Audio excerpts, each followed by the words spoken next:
চিকিৎসার পাশাপাশি পরিকাঠামো এক প্রকার ভেঙে পড়েছে উত্তরবঙ্গ মেডিকেল কলেজ হাসপাতালে। বারংবার অব্যবস্থা নিয়ে রোগী ও পরিজনেরা মুখ খুললেও হয়নি কোনো সুরাহা।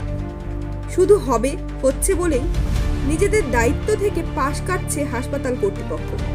বর্তমানে শুধু চিকিৎসকই নয়, রয়েছে স্ট্রেচার, ট্রলি ও কর্মীরও অভাব। ভাঙা স্ট্রেচারে বা ট্রলিতে রোগীদের টেনে হিঁচড়ে নিয়ে যেতে দেখা যায় রোগী পরিজনদের। কিছু রোগীকে স্ট্রেচারের অভাবে হেঁটেই ওয়ার্ডে নিয়ে যাচ্ছেন রোগীর পরিজনেরা। দীর্ঘদিনের এই চিত্র একইভাবে চললেও সুরাহা নিয়ে হেলদোল নেই কারোরই। তবে দ্রুত এই অব্যবস্থার সমাধান করা হবে, এমনটাই জানালেন উত্তরবঙ্গ মেডিকেল কলেজ হাসপাতালের রোগী কল্যাণ সমিতির রাজ্য সরকারের প্রতিনিধি গৌতম দেব। তিনি জানান, সমস্ত বিষয় খতিয়ে দেখে সুরাহা করা হবে। ট্রলি ও স্ট্রেচারের সংখ্যা বাড়ানোর পাশাপাশি যে সমস্ত কর্মী নিজেদের কাজ ফাঁকি দিয়ে রোগীদের দিয়ে স্ট্রেচার ও ট্রলি টানার কাজ করাচ্ছে তাদের চিহ্নিত করে তাদের বিরুদ্ধে ব্যবস্থা গ্রহণ করা হবে। শ্বেতশীল রিপোর্ট, নিউজ হাব ডেইলি।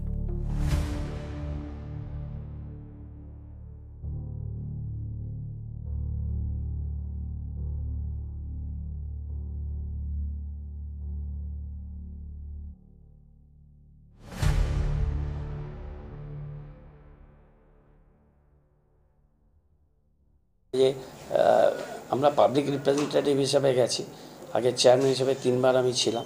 ওখানে একটু ওভারঅল মনিটরিং আমরা করব। এই ট্রলি, স্ট্রেচার, ট্রলি বয় এগুলোর অভাব হওয়া উচিত না।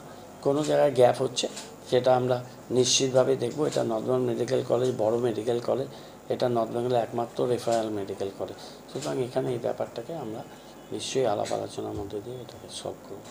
ভালো বারান্দায় মার্বেল বসাচ্ছি, এটা দেখবো, ঠিক করবো। দরকার হলে আরও 30-40টা ট্রলি কিনবো। এটা কোনো পয়সার অভাব হবে বলে আমি বিশ্বাস করি না। আর যে ট্রলিগুলো ঠিক অবস্থায় নেই সব ঠিক করে দেবো। রোগী পরিজন না, আমরা সেই ট্রলি বয়, ওখানে অনেক লোক আছে গ্রুপ ডি, এরা কাজ করে না। তাদের প্রপারলি যাতে কাজ করে, মনিটরিং, সিসি ক্যামেরা আছে, সেটা মনিটরিংটা করতে হবে ভালো করে, সেটা করাচ্ছে।